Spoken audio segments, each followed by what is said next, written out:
exclusif. La France a-t-elle validé l'arrestation de Maurice Kamto à cause de la Guinée équatoriale? La Cour internationale de La Haye demande à Maurice Kamto et ses collègues équato-guinéens de produire certaines pièces avant le 24 avril 2019.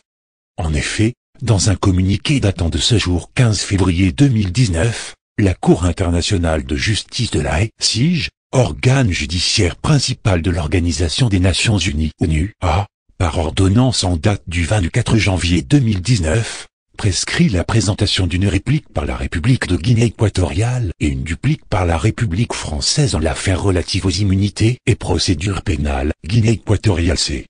France.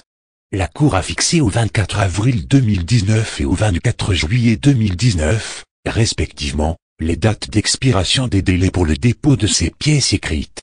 La Cour a rendu cette décision compte tenu des vues des parties. La suite de la procédure a été réservée. On se souvient encore des brillantes plaidoiries de Maurice Kamto devant la CIJ, qui avait permis à la CIJ de demander à la France de ne pas confisquer et vendre l'ambassade de la Guinée équatoriale à Paris. Rappel de l'affaire, depuis de nombreuses années, la France veut saisir et vendre aux enchères l'immeuble aussi au 42 avenue Foch, 75 116 Paris, que la Guinée équatoriale présente comme les locaux abritant sa représentation diplomatique à Paris. Cette représentation diplomatique est un édifice de 105 pièces sur 5 niveaux, pour une superficie d'environ 4000 mètres carrés. Maurice Kamto, l'un des avocats les plus brillants de la planète, ne l'entend pas de cette oreille et compte utiliser tous les moyens de droit pour bloquer cette procédure, défaire la France et sauver un pays frère.